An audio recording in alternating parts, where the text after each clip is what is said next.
You won't believe what just exploded inside the late Bayo's family. Venye mimi niko nimetembea mimi naenda usiku na mchana hosi nini na nini mchana shinda huko tafuta watu wa kutolewa damu and all that. Because her own brother has just dropped a shocking bombshell. Brother ni witness. Na wanajua hakuna mbuzi ilichinjwa huko. Nyama zilikuja kama zimechinjwa ilikuwa nyama.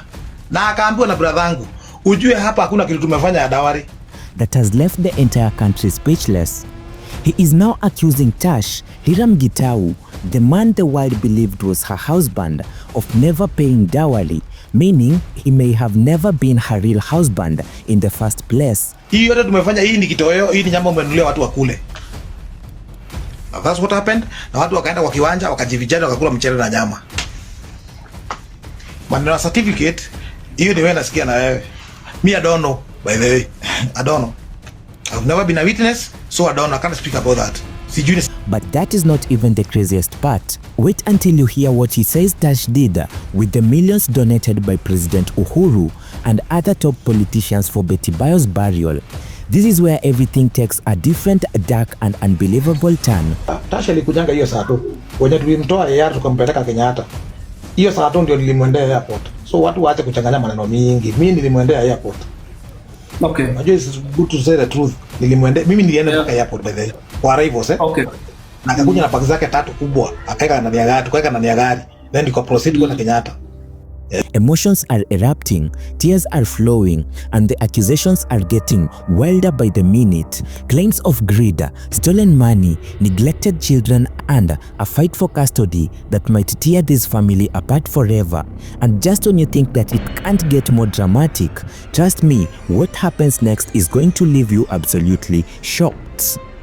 So you want to say all this time Betty alikuwa sick and this guy went back to the US. Just weeks after the gospel singer Bayo was laid to rest, her own brother has come forward with allegations that are so explosive. They've set social media on fire, and we are talking about missing millions donated by Kenya's most powerful politicians. I am diving deep into the most dramatic celebrity family feud of 2025, and trust me, you need to hear every single detail. Yes.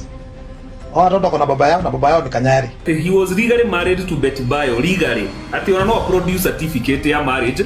Nikio ndo marauga atiriri.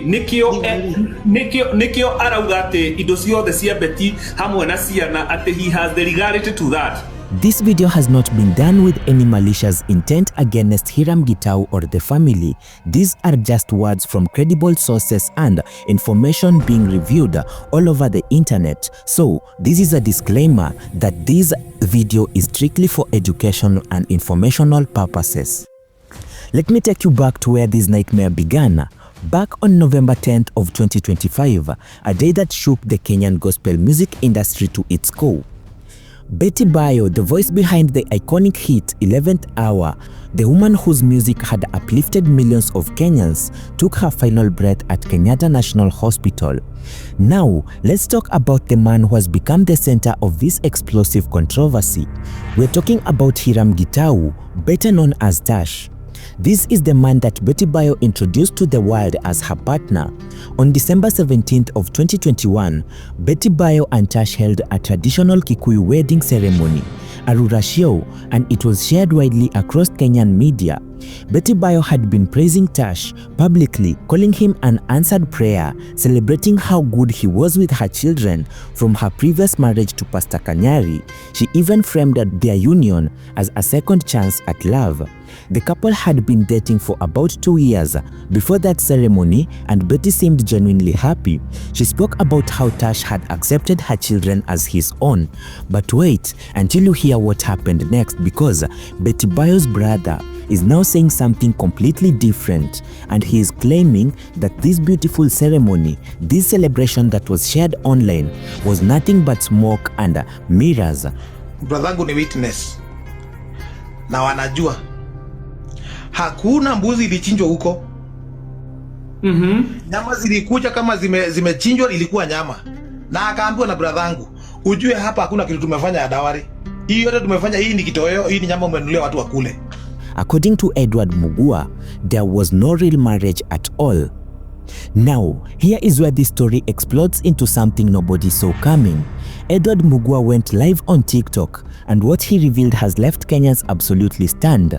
He claimed, and these are his exact words, "Tash never paid a dowry for Betty. He said, and I quote, 'No one married anyone anywhere. It never reached that point. It was just a celebration. If you know how Rurasho rituals work, there was none there, and I was there.'" Do you understand what he is saying? In Kikuyu tradition, the dowry payment, the Rurasho, is not just some formality. It's the very foundation of a legitimate marriage. It is what transforms a relationship from just living together into a recognized union by the family and the community. So, according to Betty Bayo's own brother, Tash was never officially Betty Bayo's husband. He was just a man living with her, benefiting from her resources, enjoying her success, but never completing the traditional rites that would make him a legitimate part of the family. When Kenyans on social media tried to argue with Edward, saying that Tash should inherit everything as the legal husband to Betty Bayo, Edward shut them down. Immediately, he made it clear without the proper traditional marriage ceremony, without the dowry being paid, Tash has no claim to Betty Bayo's property, no right to make decisions about her children, and no authority over what she left behind. But that is not all.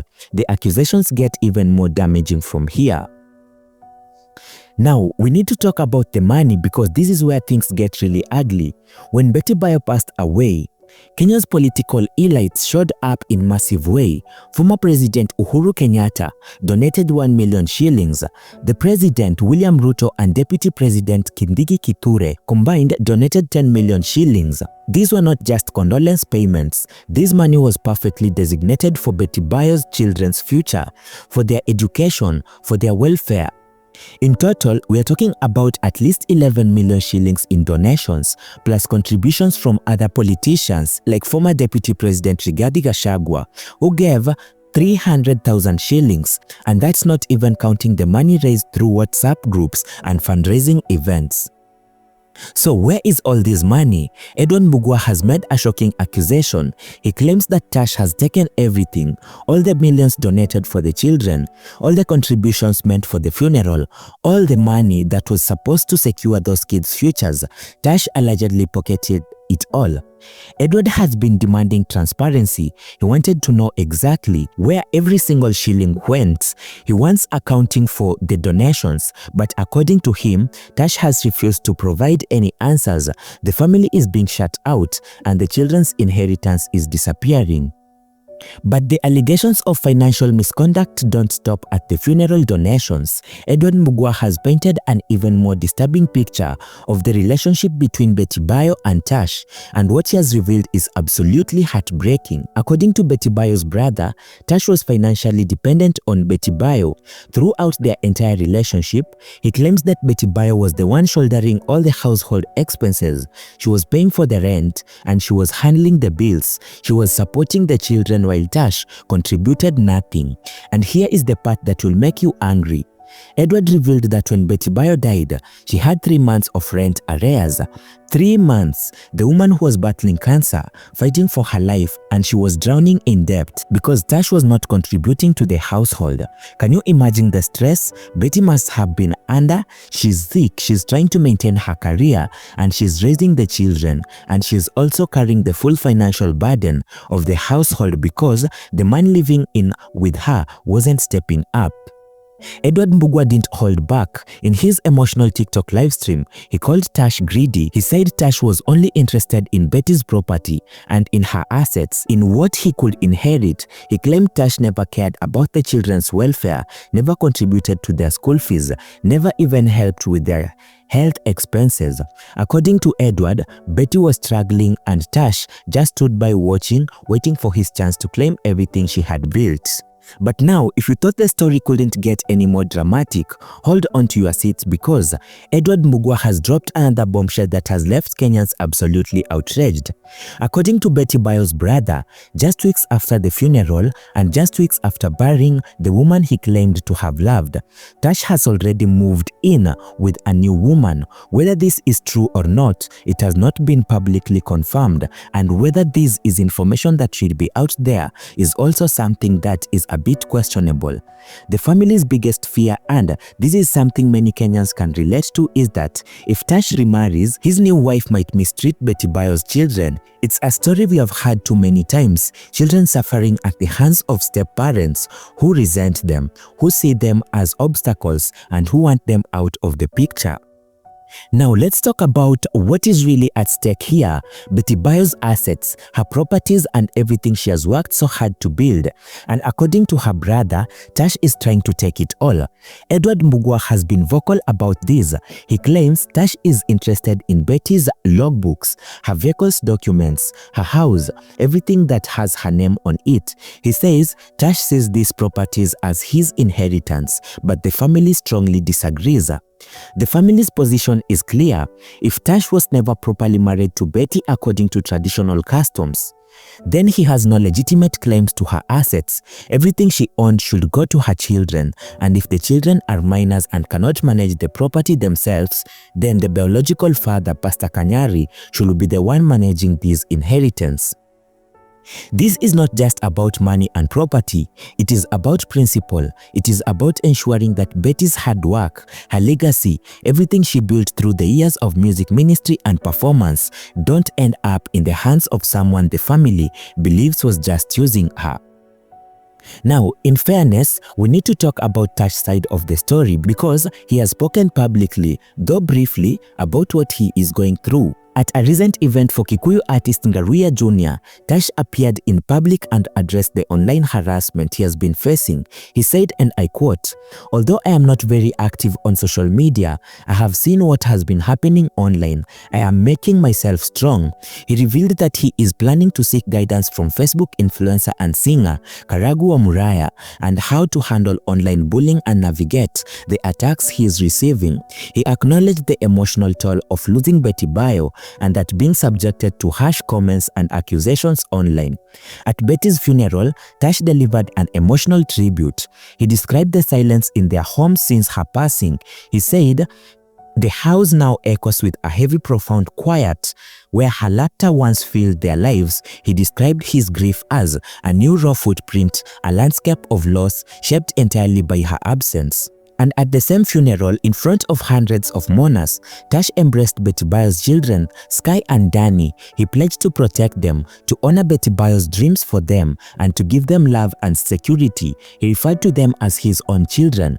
So here is the question: is Tash a grieving widower, being unfairly attacked by a family that never accepted him, or is he an opportunist who saw a vulnerable woman and her resources as a chance for personal gain? The Kenyan public is absolutely divided on this issue. Social media has erupted and opinions, accusations, and heated debates. Some people are defending Tash, saying he deserves respect as the man who stood by Betty in her final years.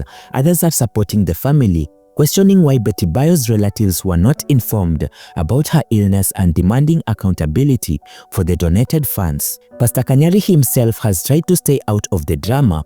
He released a statement saying he respects Tash and the relationship Tash had with Betty Bayo. He said he's allowing Tash time to mourn before any other discussions about the children take place. He even said that Tash will have visiting rights once custody is settled, showing he doesn't want to completely cash Tash out from the children's lives. But Kanyari has also been clear about his intentions.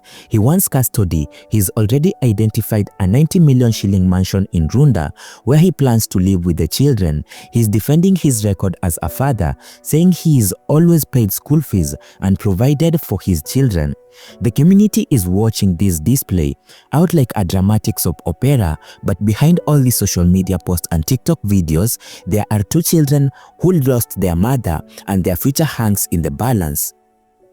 So there you have it, the shocking, heartbreaking and deeply controversial story of what is happening to Betty Bayo's family after her tragic death, millions in donations, accusations of greed and financial exploitation, a marriage that may never have been legitimate, and 2 innocent children caught in the middle of all this. This is still developing. The courts will eventually have to decide who gets custody of the children and who has the rights to Betty Bayo's estate. But one thing is certain, this is a tragedy that goes far beyond the loss of talented gospel artists. It is a story about family, trust, tradition, and painful consequences when relationships end without clear legal protections. What do you think? Should the children go to their biological father Kanyari, or should they stay with Tash, the man who raised them for the past few years? Drop your thoughts in the comments below, and if you found this story shocking as I did, smash that like button and subscribe for more deep dives into the stories everyone is talking about. Until next time, stay informed, stay curious, and always question what you hear.